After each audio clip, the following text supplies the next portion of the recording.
नमस्कार फ्रेंड्स, नाच स्वीकार में आपका बहुत बहुत स्वागत है। आई एम होपफुल आप लोगों ने मेरा 8th हाउस का वीडियो देखा होगा और आपकी लाइफ में 8th हाउस से रिलेटेड कोई भी नेगेटिव इवेंट नहीं हुआ होगा, और अगर हुआ भी होगा तो सब पॉजिटिव ही इवेंट्स हुए होंगे। बिकॉज मैंने अपनी ऑब्जर्वेशन में पाया है या पर्सनली भी मैंने देखा है कि जब भी हम किसी राशि को पढ़ते हैं या किसी हाउस को रीड करते हैं तो हमारे पर्सनल चार्ट में भी वो राशि और हाउस एक्टिवेट हो जाता है, और उस हाउस और राशि से अकॉर्डिंग इवेंट्स हमारी लाइफ में होने लगते हैं। तो जैसे कि 8th हाउस थोड़ा नेगेटिव इवेंट्स को ज़्यादा हाईलाइट करता है, तो मुझे लग रहा था कि जो भी सुन रहा है उसके साथ कोई भी नेगेटिव इवेंट ना हो। लेकिन आज हम जिस हाउस के बारे में पढ़ने वाले हैं उसको आप बिना डरे सुन सकते हैं, बिकॉज ये house one of the benefic house है हमारी कुंडली का। आज हम एक ऐसे हाउस के बारे में बात करने वाले हैं कि कोई भी पर्सन चाहे तो एस्ट्रोलॉजी में बिलीव करे चाहे ना करे, लेकिन अपनी लाइफ में होने वाले सभी इवेंट्स के लिए या जो उसकी लाइफ में उसकी लाइफ में कोई जो अच्छा बुरा होता है, तो उन चीज़ों के लिए वो इसी हाउस को रिस्पॉन्सिबल मानता है, डायरेक्ट वे में या इनडायरेक्ट वे में। एक ऐसा हाउस जिसमें किसी भी टाइप का लॉजिक काम नहीं करता है, ना ही तो इस हाउस के जो रिजल्ट्स हैं, जो एफर्ट्स जब हम करते हैं या बहुत करेज दिखाते हैं तो भी इतनी जल्दी इस हाउस से रिलेटेड रिजल्ट जो हैं वो चेंज नहीं होते हैं। या हम जैसे एस्ट्रोलॉजी में प्रिडिक्शंस करते हैं, बहुत सारे परमुटेशन कॉम्बिनेशन बिठा के हम जब प्रिडिक्शंस करते हैं तो वो भी इस हाउस से रिलेटेड रिजल्ट्स को अफेक्ट नहीं करते हैं। इस हाउस का अपना ही काम करने का एक ढंग है, मतलब बहुत सारे रूल्स एंड रेगुलेशंस को ये इग्नोर करता हुआ ही रिजल्ट देता है हाउस। आपने अपने आसपास या अपनी लाइफ में भी ऑब्जर्व किया होगा या देखा होगा कि कुछ लोग बहुत ज़्यादा मेहनत करते हैं लाइफ में, क्योंकि पूरी लाइफ मेहनत करने में ही चली जाती है। और आपने सुना भी होगा ऐसे लोगों को बोलते हुए कि मैं इतना मेहनत करता हूँ लेकिन मुझे रिजल्ट्स अच्छे मिलते ही नहीं हैं। और वाइस वर्सा, कोई आदमी थोड़ा सा भी थोड़ी सी भी मेहनत करता है तो उसको बहुत अच्छे रिजल्ट्स मिलते हैं। या मैं ऐसा कहूँ कि कोई आदमी मिट्टी को सोने के भाव में बेच देता है और मतलब वो बिक भी जाती है, लेकिन कोई आदमी बहुत ही अच्छा काम कर रहा है फिर भी उसको रिजल्ट्स नहीं मिलते हैं। तो ये सब कुछ जो है वो इसी हाउस का कमाल है, जिसके बारे में आज हम बात करने वाले हैं। मैं बात कर रही हूँ हमारी कुंडली के 9th हाउस के बारे में। हमारे कुंडली का जो 9th हाउस है उसको लक्ष्मी स्थान भी कहा गया है। हमारे कुंडली का जो 9th हाउस है वो धर्म ट्राइन का लास्ट पार्ट है। जैसे हम जानते हैं कि पहला, 5वां और 9th हाउस जो है वो धर्म त्रिकोण को बताता है, तो 9th हाउस जो है वो लास्ट पार्ट है और ये फायरी साइन में भी लास्ट है। और जुपिटर और सन जो हैं इस हाउस के सिग्निफिकेटर प्लैनेट्स हैं, और जुपिटर तो इस हाउस का नेचुरल कारक प्लैनेट भी है। तो इस हाउस से रिलेटेड जितने भी हमें रिजल्ट्स मिलेंगे तो उसमें जुपिटर और सन एक मेजर रोल प्ले करेंगे इस हाउस के रिजल्ट्स की प्रिडिक्शन में। अगर हम अपनी क्लासिकल बुक्स की बात करें तो हमारी कुंडली का जो 9th हाउस है वो हमें बताता है रिलीजन के बारे में, हमारे फादर के बारे में कि हमारे फादर हमें कितना सपोर्ट करेंगे, हमारे गुरुओं के बारे में कि हमें अपने गुरुओं की ब्लेसिंग्स मिलेंगी या नहीं मिलेंगी, मेंटर्स के बारे में, हमारे बॉस के बारे में, हमारी मोरालिटी के बारे में, हमारी मोरल वैल्यूज़ क्या हैं, और फेथ के बारे में कि हमें जो चीज़ें मतलब विश्वास करनी है या नहीं करनी है। जो हमारे पेरेंट्स हमें चीज़ें बोलते हैं, हमारे गुरु जो हमें बताते हैं, तो हमें उन चीज़ों के ऊपर फेथ रखना है या नहीं रखना है, या हमारा अपना ही कितना स्ट्रॉन्ग पॉइंट ऑफ व्यू है। और सबसे इम्पॉर्टेंट चीज़, 9th हाउस जो है हमें हमारे भाग्य के बारे में बताता है कि कोई भी पर्सन जो है कितना भाग्यशाली है, वो कितना भाग्य लेके पैदा हुआ है। नाइन्थ हाउस हमें हमारी स्पिरिचुअल ग्रोथ के बारे में बताता है कि स्पिरिचुअली कितनी ग्रोथ हो पाएगी किसी भी पर्सन की। क्या उसकी जर्नी नाइन्थ हाउस से 12th हाउस तक जाएगी या यहीं पे रुक जाएगी। नाइन्थ हाउस जो है हमें गाइडलाइंस प्रोवाइड करता है कि किसी भी पर्सन को सोशली कैसे बिहेव करना है और ऐसी कौन सी चीज़ें उसको करनी है लाइफ में जो एक्सेप्टेबल हैं सोशली। जैसे हमारे फैमिली के कुछ ट्रेडिशंस हैं या हमारी फैमिली के कुछ रिचुअल्स हैं या हमारे रिलीजन ने हमें क्या गाइडलाइंस दी हैं, तो ये सब हमें फॉलो करने के बारे में नाइन्थ हाउस हमें बताता है। हमारे नाइन्थ हाउस की दशा ही अब ये तय करेगी कि जो गाइडलाइंस हमारे रिलीजन ने हमें प्रोवाइड करा है या हमारे पेरेंट्स का, फादर का या हमारे गुरुओं का या मेंटोर का जो बिलीफ सिस्टम है या जो रिचुअल्स उन्होंने हमें बताए हैं करने को, हम उनको आंख बंद करके बिलीव करते हैं या नहीं, या हमारा अपना कोई डिफरेंट मतलब पॉइंट ऑफ व्यू है इन सब चीज़ों को लेके। तो ये सब कुछ जो है हमारे नाइन्थ हाउस की कंडीशन ही अब तय करेगी। जैसे फॉर एग्जांपल किसी के भी नाइन्थ हाउस में मेलिफिक प्लैनेट्स प्लेस्ड हैं या मेलिफिक प्लैनेट्स का एस्पेक्ट है बहुत ज़्यादा, तो मान के चलिए ऐसे लोगों का नाइन्थ हाउस की गाइडलाइंस को मानने में विश्वास नहीं होगा और उनके अपने ही वो कोई किसी भी टाइप के रिचुअल्स को फॉलो नहीं करेंगे और उनका अपना एक बिलीफ सिस्टम होगा। जैसे अगर मार्स जैसा प्लेनेट अगर नाइन्थ हाउस में प्लेस्ड है तो ऐसे लोगों का धर्म में ऐसा कुछ ज़्यादा विश्वास नहीं होता है अगर, और ना ही तो ऐसे लोग जो हैं सरेंडर की अवस्था में जाते हैं, बिकॉज मार्स जो है एक्शन में बिलीव करता है, जो बोलते हैं वो एकदम से मान ले, वो इस टाइप का प्लेनेट नहीं है। वैसे ही अगर राहु जैसा प्लेनेट नाइन्थ हाउस में प्लेस्ड होगा तो उसका जो जिस रिलीजन में वो व्यक्ति पैदा हुआ होगा उससे ज़्यादा इंटरेस्ट उसका किसी दूसरे रिलीजन में होगा और वो जो बिलीफ सिस्टम चले आ रहा है वो उसको चैलेंज करेगा।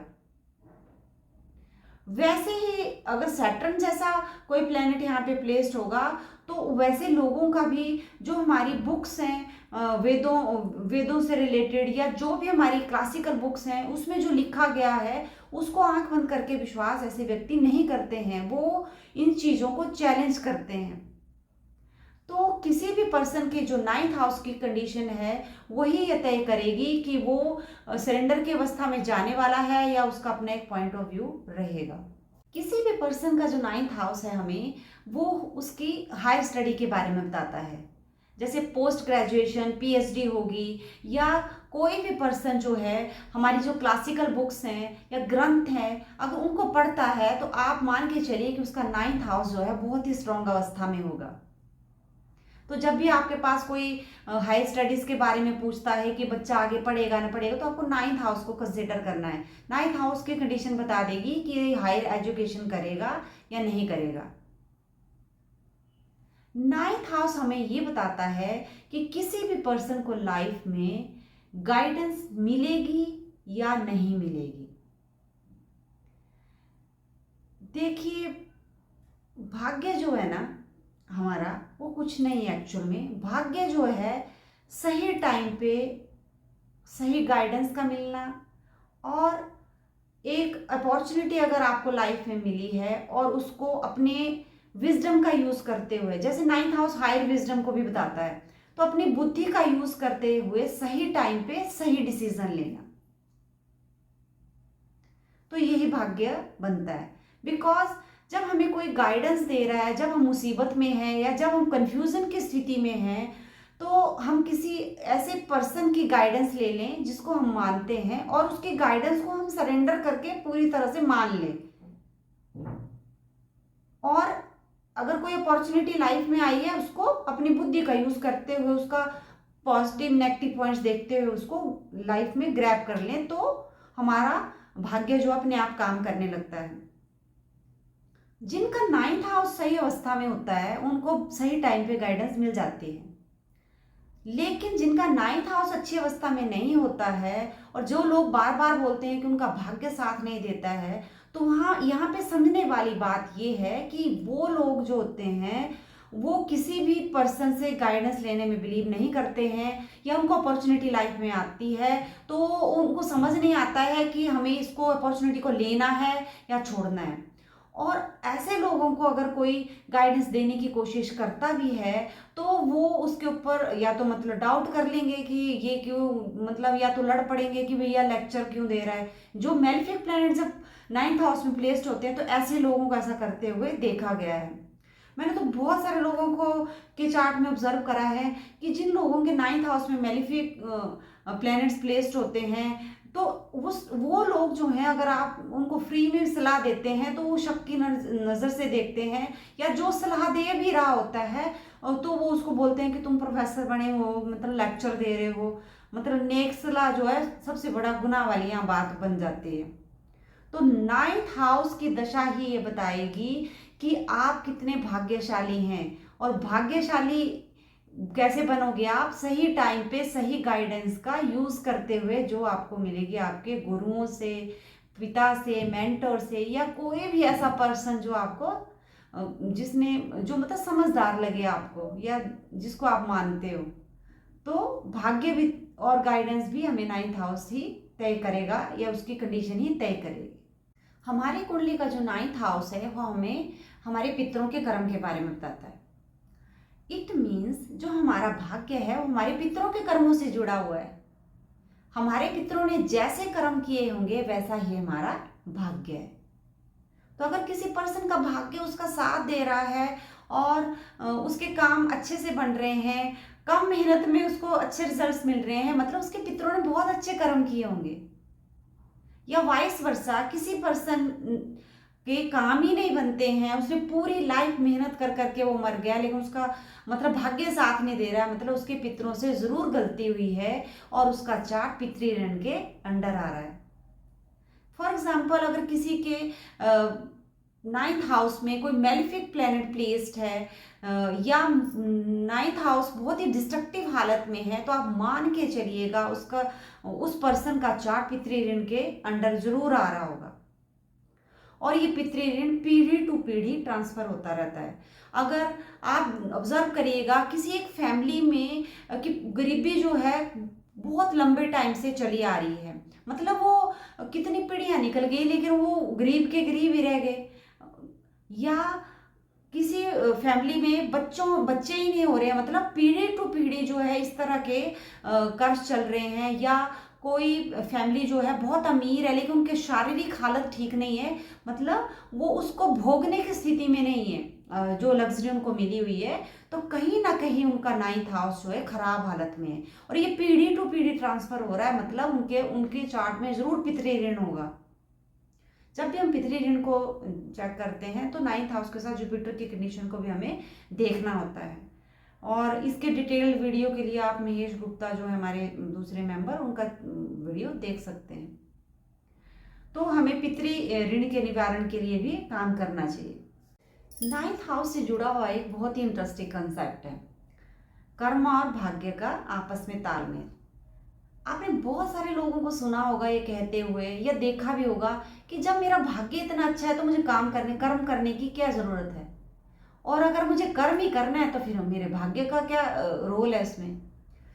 तो आप समझने की कोशिश करिए कि 9th हाउस से जो पिछले वाला हाउस है वो 8th हाउस है मृत्यु का, और 9th हाउस से जो अगले वाला हाउस है वो है कर्मा का। तो जैसे मैंने 2nd हाउस का वीडियो बनाया था उसमें लिखा था कि 2nd हाउस किसी भी कुंडली का जो 2nd हाउस है वो हमें रिसोर्सेज प्रोवाइड करता है 1st हाउस के लिए। तो इसमें भी जो 9th हाउस के लिए रिसोर्सेज का काम करेगा वो है 10th हाउस। तो जो 10th हाउस में हम कर्मा करेंगे उसके ऊपर ही डिपेंड करेगा हमारा 9th हाउस। तो जो हम कार्मिक कर्मा करते हैं इस लाइफ में उसको हमारा 9th हाउस मैग्नीफाई करके बताता है। कि जैसे हमने 1st और 2nd हाउस में पढ़ा था कि हमारी बॉडी कैसे बनेगी, जैसे हम खाना खाएंगे 2nd हाउस में आप सेकंड हाउस का वीडियो ज़रूर देखिएगा, आपको पता चलेगा कि जैसा हम खाना खाएंगे वैसा ही हमारा शरीर फिजिकली हम बनते हैं, वैसे ही जैसा हम कर्मा करेंगे वैसा ही हमारा भाग्य बनेगा। हमारे भाग्य हमारा भाग्य का जो भाव है नाइन्थ हाउस, हमारे कर्मों को मैग्नीफाई करके बताता है। कई बार हम सोचते हैं कि हम जो भी काम कर रहे हैं वो किसी को अच्छा या बुरा जो भी काम कर रहे हैं किसी को पता नहीं चलेगा, ऐसा नहीं होता है। हर एक चीज़ रजिस्टर होती है, चाहे कोई देखे चाहे ना देखे, और वो हमारे नाइन्थ हाउस की जब दशा चलती है उसके रिजल्ट के रूप में हमारे सामने आती है। अब मैंने बताया कि नाइन्थ हाउस का रिसोर्स है 10th हाउस, मतलब जैसा काम करेंगे वैसा भाग्य होगा। और जो नाइन्थ हाउस से पिछले वाला हाउस है हमारी मृत्यु का भाव है।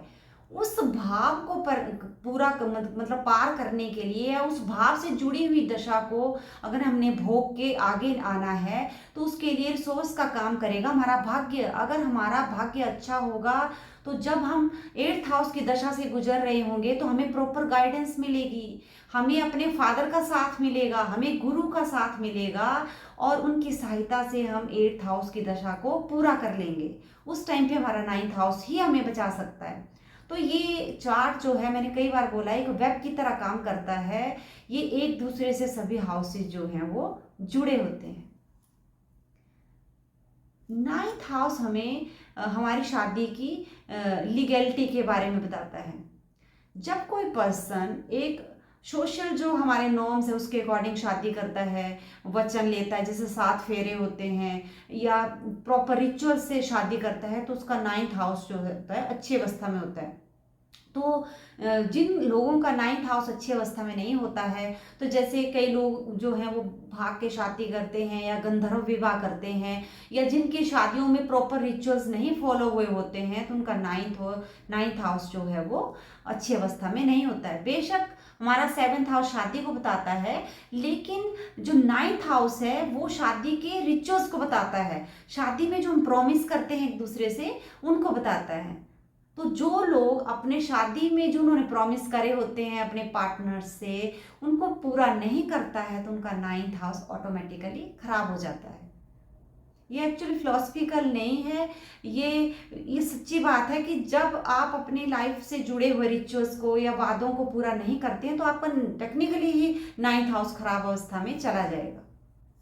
हमारी कुंडली का जो 9th हाउस है वो लॉन्ग डिस्टेंस ट्रैवल को भी बताता है। तो जैसे कोई पर्सन पूछता है कि उसको बाहर चले जाना है, इंडिया से बाहर या अपनी कंट्री से बाहर जाना है, तो उस दशा में या ट्रांजिट में उसका 9th हाउस का एक्टिवेशन होना बहुत ज़रूरी है। बिकॉज जब 9th हाउस की एक्टिवेशन होगी और उसका कनेक्शन 12th से बनेगा या 7th से बनेगा, तभी वो पर्सन जो है अपनी कंट्री से दूसरी कंट्री में जा सकता है। किसी भी पर्सन के 9th हाउस का उसके कैरियर को शेपअप करने में एक बहुत बड़ा रोल है। बिकॉज जब किसी का 9th हाउस अच्छी अवस्था में होता है तो वो पर्सन अगर कम पढ़ा लिखा है, वो ज़्यादा स्किल्ड नहीं है, उसको नॉलेज भी उतना डेप्थ में नहीं है, लेकिन अगर उसका भाग्य साथ होगा तो वो अपने कैरियर में राइज कर जाएगा, या उसको ऐसा कोई बॉस मिल जाएगा जो उसको सपोर्ट कर देगा, या जिस कंपनी में वो काम कर रहा होगा वहाँ पे उसको कोई ना कोई ऐसा मेंटोर मिल जाएगा, टाइम टू टाइम उसको गाइडेंस देता रहेगा, उसका कैरियर अच्छा चलेगा। लेकिन अगर किसी का 9th हाउस खराब है तो पहली बात तो ये होगी कि वो इतना मेहनत करेगा, बहुत क्वालिफाइड भी होगा, लेकिन वो अच्छा कैरियर में नहीं कर पाएगा। बिकॉज उसको 9th हाउस खराब है, मतलब उसका बॉस पहले तो खराब मिल जाएगा। और अगर किसी भी कंपनी में या कहीं पे भी आप काम करते हो और जिसको आप रिपोर्ट कर रहे हो पर्सन को, अगर वो अच्छा नहीं है तो आपका कैरियर तो पहले ही ख़त्म समझो। तो 9th हाउस का ठीक होना बड़ा ज़रूरी है कैरियर में राइज करने के लिए। जिन भी लोगों का 9th हाउस अच्छी अवस्था में नहीं है, मेलेफिक प्लैनेट्स यहाँ बहुत प्लेस्ड हैं, तो उन लोगों के लिए तो सबसे बढ़िया तो यही है कि वो लोग जो है अपना काम करें ताकि वो किसी को रिपोर्ट ना करें। बिकॉज 9th हाउस खराब, आपका बॉस आपको काम नहीं करने देगा, आप चाहे कितनी ही जॉब्स चेंज कर लें। मैंने बहुत सारे चार्ट्स में देखा है कि जिनका 9th हाउस अच्छी अवस्था में नहीं है, ऐसे लोग कुछ टाइम तक एक कंपनी में काम करते हैं, वहाँ उनको बॉस से बहुत ज़्यादा इश्यूज आते हैं, फिर वो दूसरी में जाते हैं तो वहाँ पे भी उनको वही कंडीशन आती है। मतलब मल्टीपल टाइम वो कितनी भी कंपनीज चेंज कर लें उनकी दशा चेंज नहीं होएगी, बिकॉज उनका चार्ट जो है वो कांस्टेंट है, उनके चार्ट में जो है वो इतना जल्दी मतलब उसको करेक्ट करना आसान नहीं है। तो ऐसे लोगों को अपना काम ही करना चाहिए। हमारी कुंडली का 9th हाउस हमें बताता है कि हमारी मदर की हेल्थ कैसी है। बिकॉज भावत भावन के अकॉर्डिंग जो 9th हाउस है वो 4th से 6th पड़ता है। तो अगर किसी का 9th हाउस अच्छी कंडीशन में नहीं है तो उनकी मदर की हालत मतलब हेल्थ अच्छी नहीं होगी। और ऐसे लोगों को 9th हाउस से जुड़े हुए जो रिचुअल्स हैं वो ज़रूर करने चाहिए। 9th हाउस को हम कैसे अपलिफ्ट करते हैं, उसमें हमारे लाइफ पार्टनर या बिजनेस पार्टनर का भी एक बहुत बड़ा रोल है। बिकॉज भावत भावम के अकॉर्डिंग जो 7th हाउस है वो 9 से 11 पड़ता है। तो आपने देखा होगा कि कई लोगों की जब शादी होती है, कोई पार्टनरशिप होती है, तो एकदम से उनका कैरियर या उनकी भाग्य जो उनका साथ देने लगता है। या वाइस वर्सा भी है कि कईयों का डाउनफॉल स्टार्ट हो जाता है मैरिज के बाद। तो 7th और 9th का जब आपस में बहुत अच्छे तरीके से तालमेल होता है तब भी हमारा भाग्य हमारा साथ देता है।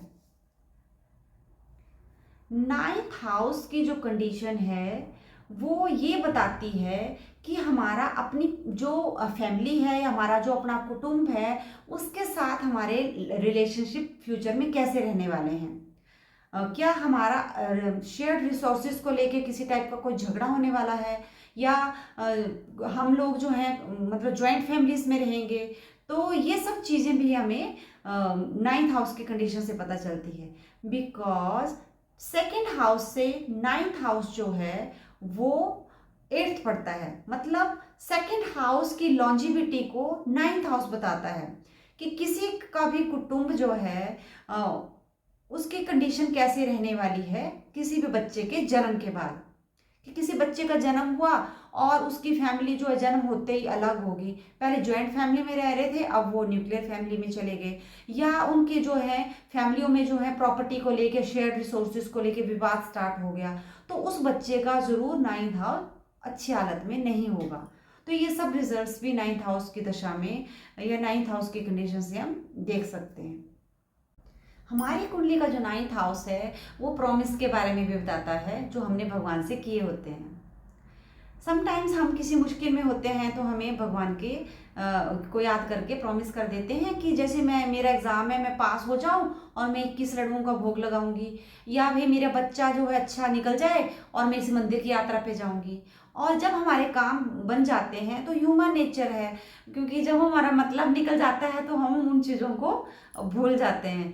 तो सभी लोग नहीं, मतलब कुछ लोग। तो जब भी आपके 9th हाउस की दशा चलेगी तो उस जब जो जिन लोगों ने भी अपने प्रॉमिस पूरे नहीं किए होते हैं तो 9th हाउस की जब दशा चलेगी तो उनको फिर 9th हाउस से रिलेटेड इवेंट्स होंगे। उनका स्टेटस गिरेगा, उनको फिजिकल प्रॉब्लम होगी, उनको बैक पेन का इशू बहुत देखा गया है 9th हाउस की दशा में, थाइस का प्रॉब्लम देखा गया है। तो ये सब चीज़ें जो है, या लीवर का इशू दिखा गया, बिकॉज जुपिटर जो है वो नेचुरल लॉर्ड है या सिग्निफिकेटर भी है 9th हाउस का, तो लीवर का इशू भी देखा गया है। तो ये सब चीज़ें जब आपको प्रॉब्लम्स देने लगती हैं तो आप मान के चलिए कहीं आपने कोई प्रॉमिस तो नहीं किया भगवान से, या 9th हाउस के रिजल्ट्स आपको अच्छे मिलना बंद हो जाएं तो आप मान के चलिए कोई आपने प्रॉमिस किया हो जो पूरा ना किया हो। तो ये सब चीज़ों का भी हमें ध्यान रखना है। हमारी कुंडली का 9th हाउस हमें 2nd मैरिज के बारे में भी बताता है। तो जब भी कोई 2nd मैरिज से रिलेटेड प्रश्न पूछता है या उसकी कंडीशन कैसी रहेगी तो हमें उस टाइम पे 9th हाउस को कंसिडर करना है। हमारी कुंडली में जिस भी हाउस में हमारा 9th का लॉर्ड जो है प्लेस्ड होता है, तो ये मान के चलिए उस हाउस से रिलेटेड जितने भी कारक तत्व हैं उनमें हमें भाग्य का साथ मिलेगा।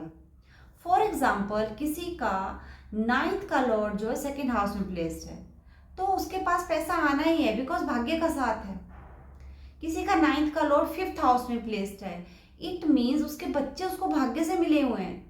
और इन हाउसेस से रिलेटेड काम करके भी हम अपने भाग्यों को चमका सकते हैं। जैसे 9th का लॉर्ड अगर 2nd हाउस में है तो हम किसी भी रिलीजियस प्लेस में जाके अगर हम फूड का दान करेंगे तो हमारा भाग्य चमकेगा। या फिफ्थ हाउस में अगर हमारा नाइन्थ का लॉर्ड प्लेस्ड है, तो हम किसी भी बच्चे के अगर एजुकेशन के लिए या किसी गुरुकुल जो होते हैं रिलीजियस प्लेसेस में, उनको स्पॉन्सर करते हैं, तो भी हमारा भाग्य एक्टिवेटेड रहेगा। या किसी का नाइन्थ का लॉर्ड जो है एट्थ हाउस में प्लेस्ड है, और आप एट्थ हाउस से रिलेटेड जो कारक तत्व हैं उससे रिलेटेड कोई जैसे फ्यूनरल आइटम्स के लिए गुप्त दान करते हैं, तब भी आपका नाइन्थ हाउस जो है मतलब एक्टिवेटेड रहेगा और आपको अच्छे रिजल्ट्स देगा, और टाइम टू टाइम आप अपने भाग्यों को भी चमकाते रहेंगे। आप एक बात तो ना पक्का मानिए कि जहाँ पे भी नाइन्थ हाउस की प्लेसमेंट होती है ना, उसमें नाइन्थ हाउस का पूरा आशीर्वाद उस व्यक्ति को मिला होता है।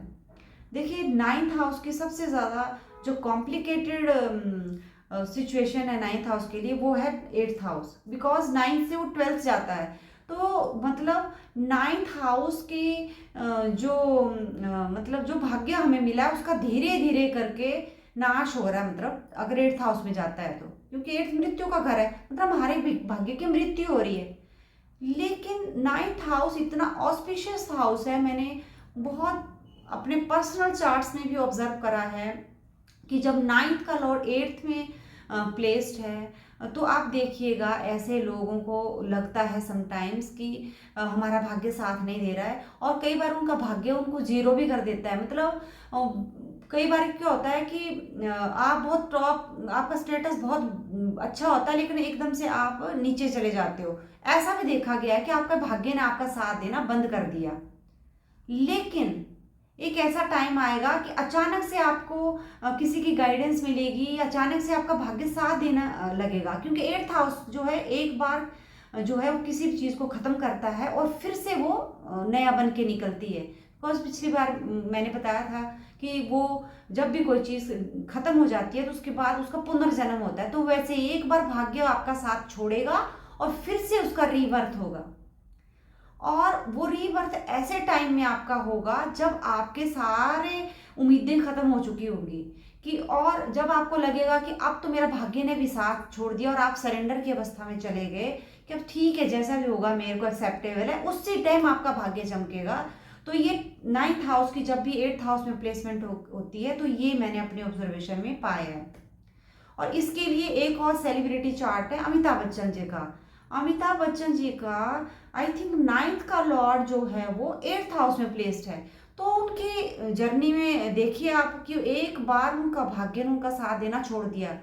इवन वो मृत्यु मतलब उनकी तो इतना मेजर एक्सीडेंट हुआ कि वो मरते मरते बचे, लेकिन वो फिर से राइज कर गए। तो उनकी जर्नी से आप देख सकते हैं कि नाइन्थ की प्लेसमेंट जो है अगर एट्थ में भी होती है, स्टिल आपका भाग्य काम करता है। ये इतना ऑस्पिशियस हाउस है, इस हाउस का काम ही है आपको अच्छे रिजल्ट्स देना। तो हमें हमारा नाइन्थ का लॉर्ड कहीं भी प्लेस्ड हो, हमें उस हाउस से रिलेटेड जो चैरिटी करनी है, और अपने कर्मों से धीरे धीरे, हमें कोई देखे चाहे ना देखे, हमारे अच्छे कर्मों को कोई रजिस्टर करे ना करे, लेकिन हमको करते रहना है। और वो ऐसे वक्त में हमारे कर्म हमारा साथ देते हैं जब हमारे लिए सारे रास्ते बंद हो चुके होते हैं।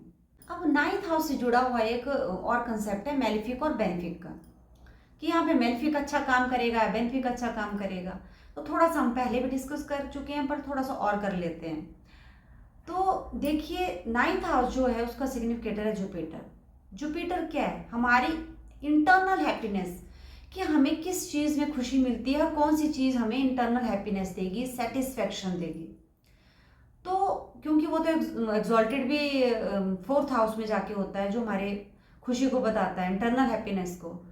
तो जब भी किसी भी पर्सन के नाइन्थ हाउस में बेनिफिक प्लैनेट्स की प्लेसमेंट होगी या एस्पेक्ट होगा, तो आप देखिएगा ऐसे लोग जो हैं उनको एनवायरनमेंट ही ऐसा मिलता है, उनको फादर ऐसे मिलते हैं, उनको कहीं ना कहीं से गाइडेंस मिल रही होती है।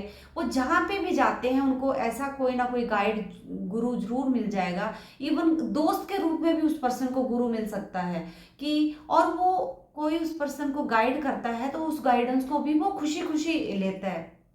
तो बेनिफिक प्लैनेट ऐसे काम करते हैं।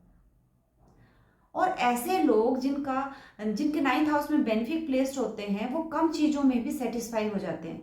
बिकॉज हम कई बार मैक्सिमम टाइम हम भाग्य को जोड़ते हैं पैसे से, कि किसी के पास बहुत ज़्यादा पैसा है तो बहुत भाग्यशाली है, पर ऐसा काम नहीं करता है। जो आपके पास चीज़ें हैं वो आपको सेटिस्फेक्शन दे रही हैं, क्या आप उन चीज़ों का भोग कर पा रहे हो, तो वही भाग्य है हमारा। और दूसरे हाथ में अगर मेलिफिक प्लैनेट्स यहाँ प्लेस्ड हैं, तो सबसे पहले बात आपको चैलेंजेस देगा मेलिफिक प्लैनेट।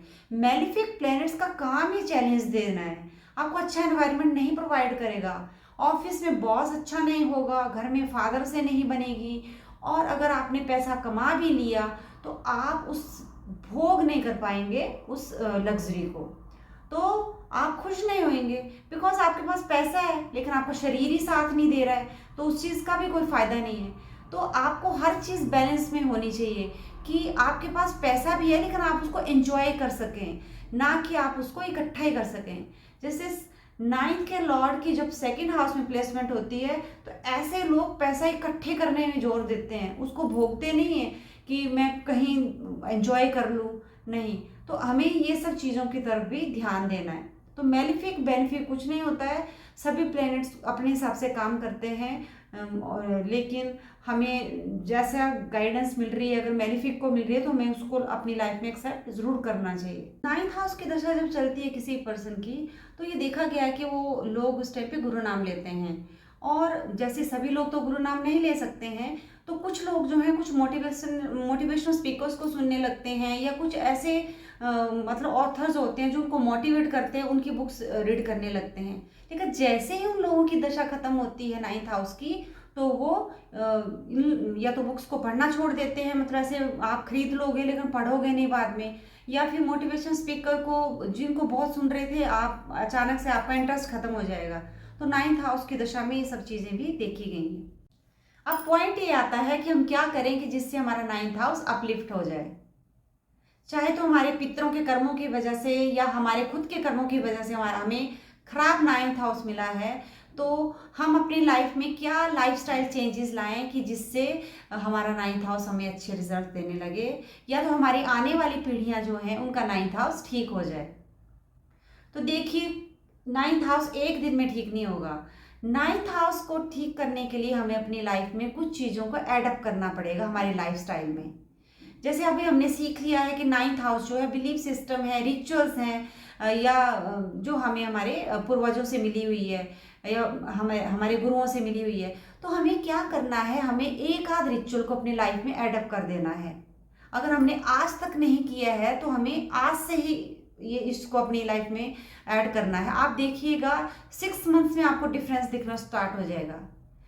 जैसे कि सन जो है सिग्निफिकेटर है 9th हाउस का, आप सुबह उठ के सूर्य को अर्घ दीजिए, आप महीने में एक बार मंदिर चले जाइए, या आप जो महीने की संक्रांत आती है या उसमें कुछ दान करिए, या टाइम टू टाइम आप अपनी अर्निंग का कुछ एक हिस्सा जो है चैरिटी में दीजिए। आप देखिए आपका 9th हाउस जो है वो इम्प्रूव होने लगेगा।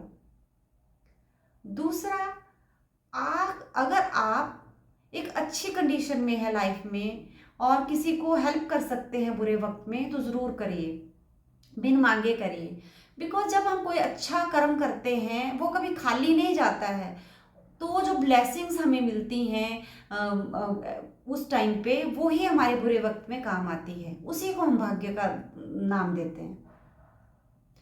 तीसरा, जैसे ये हाउस हमारे पितृ ऋण को बताता है, तो पितृ ऋण से निकलने के लिए देखिए, पितृ ऋण को एक दिन में कोई भी नहीं दूर कर सकता है, लेकिन हम क्या कर सकते हैं, पितृ ऋण से अपने आप को मतलब थोड़ा सा रिलीफ पाने के लिए हमें जो अमावस्या आती है उस पर पितरों के लिए दीप दान करें, और पितरों के नाम से फूड की चैरिटी करें। आपको बहुत ज़्यादा डिफरेंस दिखना स्टार्ट होगा। अगर आप अमावस्या पे पितरों के नाम का दान करते हैं, आपको अपने काम बनते हुए दिखने शुरू हो जाएंगे। और किसी भी पर्सन के जो 9th का लॉर्ड जिस भी हाउस में प्लेस्ड है, उस पर्सन को उस हाउस से रिलेटेड स्ट्रिक्ट रूल नहीं बनाने हैं, बिकॉज 9th हाउस सिर्फ गाइडलाइंस बताता है, स्ट्रिक्ट होने को नहीं बोलता है। जैसे किसी का 9th का लॉर्ड सेकंड हाउस में है, तो उस व्यक्ति को अपनी फैमिली में रिचुअल्स को फॉलो करने को लेके स्ट्रिक्ट नहीं होना है, या फूड कि हैबिट्स को लेकर स्ट्रिक्ट नहीं होना है, वरना नाइन्थ का लॉर्ड वहाँ पे ट्रबल क्रिएट करेगा। आपको फ्लेक्सिबल रहना है और उस हाउस से रिलेटेड आपको डोनेशन करनी है, जिससे कि आपका नाइन्थ हाउस अपलिफ्ट हो जाए। तो मैंने बहुत कोशिश करी है कि मैं आप लोगों के साथ जितना मुझे याद है आपके साथ अपना नॉलेज शेयर कर सकूं, और आप इससे ज़रूर फ़ायदा उठाएंगे और रिचुअल्स को फॉलो करेंगे, जिससे कि आपका नाइन्थ हाउस अपलिफ्ट हो। और इस वीडियो को ज़्यादा से ज़्यादा शेयर करें अपने फ्रेंड्स के साथ, बिकॉज एस्ट्रोलॉजी में जब भी हम कोई हाउस पढ़ते हैं, आप भी जानते हैं कि वो एक्टिवेट होता है। तो जो भी इस हाउस का को सुनेगा तो उसका जरूर भाग्य का भाव जो है वो चमकेगा। मेरा पूरा विश्वास है इस चीज़ में, तो आप भी उस चीज़ से फ़ायदा उठाइए। नमस्कार।